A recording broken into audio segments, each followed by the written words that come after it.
Hello, and welcome to another episode of Conscious and Curly. I'm your host, Angelica. This is a place for the human experience. I guess I should be adding my tagline into my episodes or the title of my podcast. I am a little late this week on posting, uploading. Had some technical difficulties. Your girl is doing it all herself. So I'm having to learn this all, figure it out. But alas, we are here. Never, what's that phrase? Better late than never? There you go.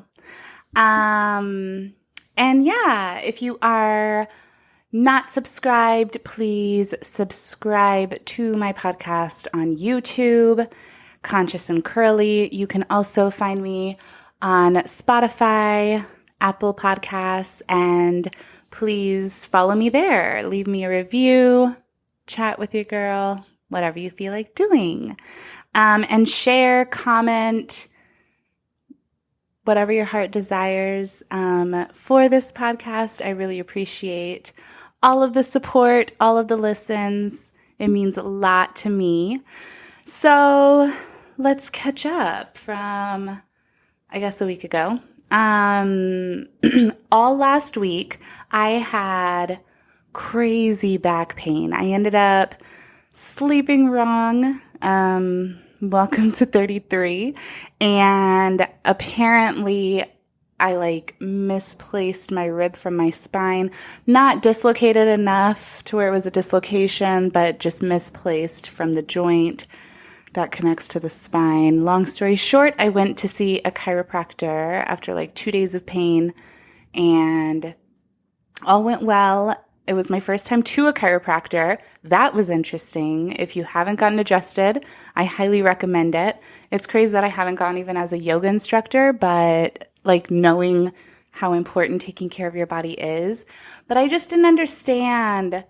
It was just lack of knowledge for me and lack of me seeking out and doing research to find out more knowledge. So it's really interesting though, and they really can tell so much about your body by your posture, by your different stances. Anyway, so I got my back popped back into place, my rib placed back. But then my shoulder was super sore from holding the space that the rib had moved. I'm not sure. And I just dealt with a lot of pain for a few days. And it made me, I feel like these things happen once a year probably for me. Thank God. I'm really grateful that it isn't that often. And I feel like it's God every time it does happen, reminding me yo, you're not immortal. Reminder to I never think about my body. I think to take care of my body, but I never think of the way that I'm moving and turning a certain way. When your back's out of whack, you feel everything. And it made me think so much about people who deal with that all the time or who have chronic pain and are constantly in pain. And I just feel for them. If that's you, I feel for you. I know my week of back pain doesn't equate. I'm just saying it's a reminder and it makes me grateful and puts things into perspective. Something else that happened, I realized I need to take more time out for myself. Mama needs a break. I don't know, whatever you want to call that.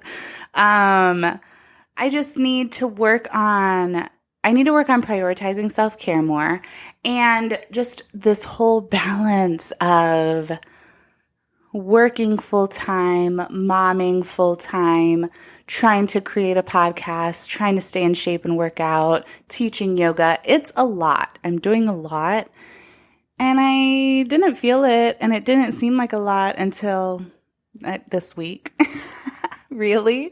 And it's usually the week that I have both boys. So I have two separate fathers for both of my boys. And one of my son's dads is super involved and we have joint custody. The other father is not so much involved. So I have him all the time. The weeks that I have both boys, it's just pretty draining and it's a lot. And especially because I just never really get a break. And when I have both boys, it's just emphasized. So this was one of those weeks and I'm just feeling it and I need a break. And thankfully I'm going to get one. I'm going to visit my best friend in Austin and help her unpack. She just moved into a place. She is pregnant and growing a baby, and I'm going to get to just spend time with her, snuggle with her belly, and I don't know, be a mom without her kids for at least a day. So I'm looking forward to that this weekend. And yeah, that's really, a little update from last episode, last week. I am still not on a dating site. I don't know. I guess I was going to say I haven't gotten that desperate, but I won't say that because I'm getting close to it. I'm getting close to curious. I'm tired of having a dry phone. I would like to just have maybe some random conversations, and as of right now, still not on it. Not really interested. So we'll see. I'll let you know if I ever get on. And today, our food for thought is a little tidbit of information that I learned this week from 19 Keys. Shout out. I don't know if you guys know who he is. He's a very, woke man. I don't like using that term. Look him up. He speaks a lot of knowledge, drops a lot of facts. But did you know that your body contains, the human body, your body too, contains 0.2 milligrams of gold? And they actually recently learned that the reason for this is to hold joints together and to transmit the electrical signals throughout our body. So that's a little fun fact. You have gold within you. Promote that, grow that, know that that's an element that is in your body. And yeah, let's get into today's topic. You can tell by the title, we are going to be talking about the power of language. And I specifically wanted to discuss this topic, because of the shift that I've noticed within myself just from this year. We're in July and I have started something at the beginning of the year and it's basically changed my subconscious thoughts and the way that I just speak to myself. And it's all the power of language. So for years, I've talked very ugly to myself. And I'm sure we all do this. It's normal. I don't know what starts it. I don't know why we start destroying ourselves mentally or abusing ourselves mentally, some of us. I know I was very much there. And I feel like it's kind of a cop-out. It's kind of like I can think so ugly about myself, so this was mine. I can't really speak for anybody else. For me, a part of it was for me to speak so ugly to myself so that nobody else could say anything like I haven't even heard or I already don't know about myself. Kind of like Eminem from 8 Mile. The end of his last freestyle with Pop Doc when he says all the things about himself. I live in a trailer with my mom. and my friend did shoot himself in the leg and just talks all the shit about himself that guy would say to him. And I feel like for me, at least, I was doing that subconsciously in my mind all the time. I thought that I was just doing it when I would journal or when I was going through a really bad moment, because that's when it was the loudest. But I realized how much that subconscious thought really was just a constant running subconscious thought of like negativity. And I really didn't realize it until recently. I think it was, when did I do it? End of last year. I went through, I participated in a personal development program called Landmark. I highly recommend. I can give anybody information if they're interested. This isn't a plug for them. I'm not getting paid. I just believe in their work. Yeah. I was going to say anything I plug on here is going to be that, but I don't want to speak to my future self who might be getting paid. So that specifically, I'm not getting paid by Landmark. I just really do believe in what they do. And this specifically, they do this exercise at the beginning where they really teach you to separate the voice in your head from, I don't know, from your regular thought. And you really start to realize like, wow, this voice is talking all the time. They call it,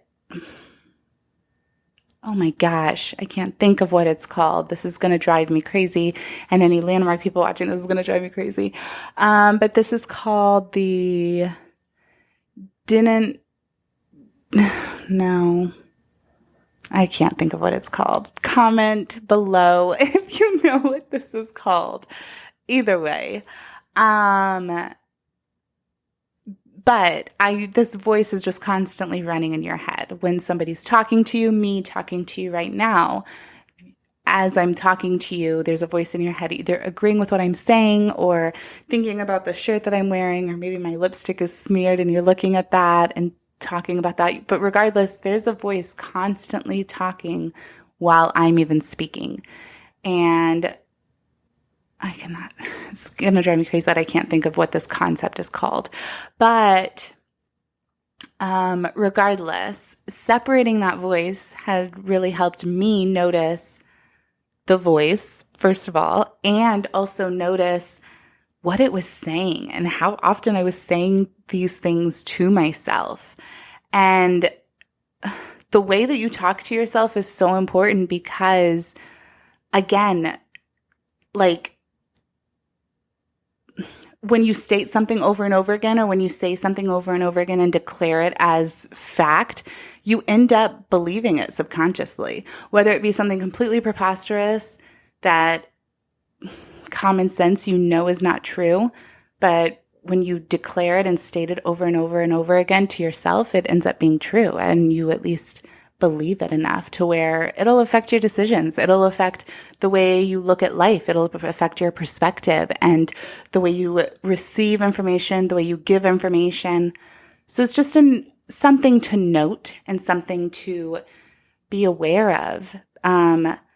Because at the end of the day, language carries so much frequency and energy.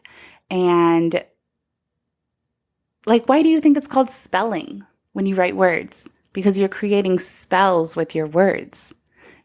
These things aren't just like by happen chance. They really have power behind them. They really have energy behind the frequency that they carry. And everything does have like positive and negative energy. And you can shift that. You can maneuver that to your advantage. It's why we're here. It's why we're here to share this information and to notice these things, and why the power is in these things, because it's for us to take the power and do something with it. So, and also, once you align, say, for example, I'll just keep going with me. I'll give more of my example. So what I started at the beginning of the year that really helped change this whole perspective for me was journaling. I started journaling this year. Every single day I journal. And in my journal, I've started to change the way that I talk to myself, because I type in my journal. I keep my journal in a OneNote. Shout out Microsoft. And as I type in my journal, I don't have like a prompt. Some days I do. If I hear something interesting that I'm like, yeah, let's ponder this, Angelica, and think more about that, I will journal that. Doesn't happen often. More often, it's just a free flow, me just like going off whatever's coming to my mind at the time, me recapping and thinking about everything that I learned and went through the day before, me thinking about a dream that I had, talking about how crazy that is, me talking about a cute guy that passed in the hall and whatever. Just anything that comes to my mind, I'm typing it out as it comes. And what I noticed when I was doing that is that I was talking ugly to myself. I was also typing. I was forcing myself to type and face anything that came to my mind. So I may say something like, I don't know. I'm thinking about talking to my ex again. He's been crossing my mind. And in my head, I'd say, oh, you're so stupid. Why do you go here all the time? But I would type out, I would force myself to type that out as well.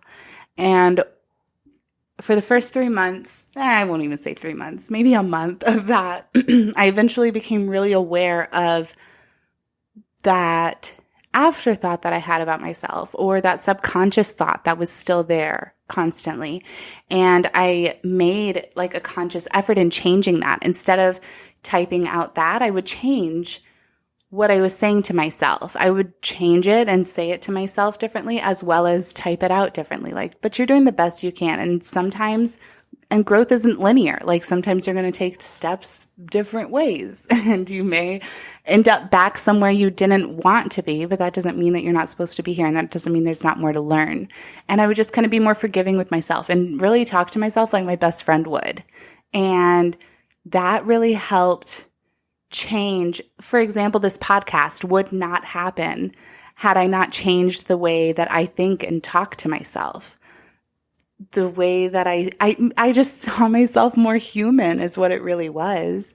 And with that, I changed the language that I was using to describe myself. I changed the language I was using to talk about this podcast. It wasn't just an idea I had that I hope I'm going to get to one day. I would always say, but I know I'm going to do it. But I got a few pieces of equipment. I'm getting closer and I know I'm going to do it. Or this happened and I'm taking a few steps back. I'm not sure what I'm going to do, but I'm going to figure this out. It was just very much like, this is going to happen. And I just very much spoke that to myself and continued to repeat that to myself and changed my subconscious thinking about it. And that is just the power of language. And once you notice this about yourself and you notice like the way that you're speaking to yourself, you'll also notice the way others are speaking about themselves, or you'll even notice the way that you're speaking to others or speaking about others when you're speaking about others. There's a lot of words that we put on people that, I don't know, are just like minds that we make up. Like, oh, he's lazy, or they procrastinate all the time, or you just put this label on them instead of like, they just haven't figured out time management yet, or just looking at it in a less judgmental way, in a less way that puts them in a box and gives them more opportunity instead. And even doing that, when they hear you speak of them that way, they may even change the way that they speak of themselves and may be like, yeah, that is true. I'm not lazy. I'm just trying to figure it out right now. So yeah, I just wanted to kind of dabble along that. The reason, by the way, I say language and not like words is because words carry their own definitions like for different people. But at the end of the day, language like is what carries these frequencies and this negative, positive connotation, tone, feeling overall. And I just wanted to invite you to think about that. Bring that to mind, to kind of think about the ways that you speak to yourself, you speak about yourself, the subconscious voice that's constantly playing? Is it always complaining? Maybe instead of always complaining subconsciously or thinking how things could be different, you instead notice things to be grateful for and notice things to point out that are good. And I invite you to journal. Journal honestly has been life-changing for me. I think it could be for anybody, honestly. It's a great tool. And if you want to know any more about that, feel free to reach out and ask me. Sorry, it's hot again in Texas when I'm recording this. But yeah, I highly recommend journaling. I highly recommend diving down, getting deep into yourself and your own brain and figuring out how you really think and what you really think about and why you really think about. We focus so much of our attention on everybody else and the outside and them and they and whatever. And instead, if we just focus more on ourselves, we'd realize there's a lot that we could be doing here before we even worry about that. And when you do a lot of the work here, you notice how much of the work there fades. You don't care so much. You're more forgiving and you see them more as who they are in that moment versus trying to hold expectations of who you want them to be or who they've declared they are, and you're trying to hold them to those expectations when you both know, like, nah, this is who you are right now. When you do more of your own work and focus more on yourself, you can see that more in others, and you can see more of where people are in the moment because you are seeing yourself in the moment as you are. And also the power of language. I almost mentioned this earlier, and I got off on another tangent, but when your words align, language aligns with who you say you are or what you want to achieve or what you want to be, everything flows so much easier and so much quicker to you. If I said I was a podcaster or that's what I want to do, but I'm never taking any steps to it, I'm not trying to figure out or even opening myself up to having any type of speaking engagements with anybody, or I talk really ugly to myself and I tell myself that but who's going to listen to me? Or that's not really going to happen. Why do I think that's going to happen? It's not going to align with what I really want to do or what I'm saying I'm going to do.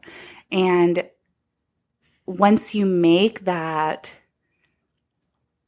who I am match what I say, everything just flows so much easier. And it's really amazing how many years it takes a lot of us to get there to where who we are matches what we say. And it's crazy because we understand how long it takes us to get there, but we are not understanding when others are not who they are and what they say, or what they say is not who they are. But we also need to, again, doing that work on ourselves will help us realize that, like, wow, we all here got to do some work or got to do some self-work and are just doing the best that we can till we get there. But this is a way to get there, a step towards that at least, I believe. Recognizing the power of language and recognizing the way that you speak to yourself, about yourself, and love on yourself a little. Speak to yourself the way your best friend would. Yeah. That's all I really have to say about that. Comment. Let me know your thoughts on that topic. If you recognize yourself, the power of language and what it can do and how it's helped you in your own life and in your own career, I would love to hear. It's a real thing, and I truly believe that, and that's why I'm talking about it. So yeah, let's get into our second segment, which is anonymously kinky. We'll just get into it. Question 1. What's one major turn on and a major turn off? For me, they are the same thing, which is intellect. A major turn on for me is intellect. I identify as a sapiosexual, which is a person who's like stimulated mentally. These conversations, somebody teaching me something I didn't know, but I also can be very turned off mentally and just shut off from that person by like just stupidity or stupidity. Poor decision making is another one, but I feel like that falls in line. Lack of accountability. I mean, same thing. I can just go on and on. They all basically have to do with the mind and emotional maturity and all of that. Yeah. Okay, question number 2. I have a hard time being comfortable and just going for it and making the first move. Any tips to help me with my kinky side? Well, making the first move and like being kinky are two different things. But I'll talk about both. So as far as like making the first move or like going for it, I say, first of all, get out of your own head. Again, a lot of times we're just talking so negatively to ourselves and shit talking ourselves and telling ourselves how much this person isn't into us, how much they're not going to like whatever we end up doing. And that is never the case. And we all know that's never the case. And we just got to get out of our own head a lot of times. So that's step 1, is to just get out of your own head. Think positively, look at it as an experience. Be like, this is what I want to experience. And if they don't, then that's fine. They're free to feel that way. It doesn't mean anything. I say, yeah. And you just have to cultivate and create the experience that you want. You do that by the way that you make a move. Or I also suggest like making a joke, making a joke out of it about how like, man, I really wish you make a move right now, or how much you thought they would have made a move by now, or just let them know like, hey, I'd really like for you to make a move. That's my suggestion for that. As far as like the kinky side and opening that up, I say just conversation. I don't know. There's a lot of like different card games that you can play that are like different types of like sexual questions that you can ask each other to kind of like help you get there. You could also just bring up an article, something you heard. Hey, I heard this crazy story about blah, blah, blah. And then go off on a conversation that way. People love talking about sex, honestly. So you can start a conversation about sex anyway and just roll it into like, well, this is what I'm into, or I've never tried this, and see where that goes. I hope that helps. Question number 3. I've seen too many porn stars squirt on command. Is it a real thing that's not controlled? The squirting question, the age-old squirting question. I knew it was good. I mean, I have a kinky segment. I guess I was bound to come up. No pun intended. So I did look up what squirting is. First of all, same boat. So squirting refers to the expulsion of fluid from folks with vulvas during sex. That's how they identify females now, because there are so many different genders.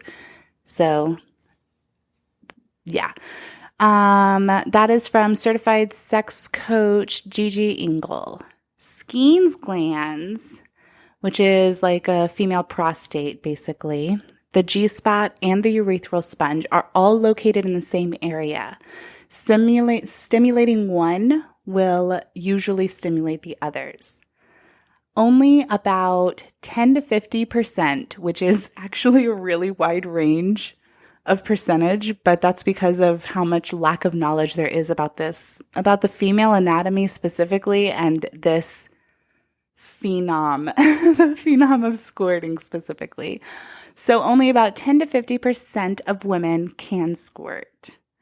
So it is very real. And I believe those porn stars are just like trained at their specialty. The men are trained at hitting the G-spot, and I think the females are trained at relaxing themselves to get there. I've heard drinking a lot of water helps for women who can squirt.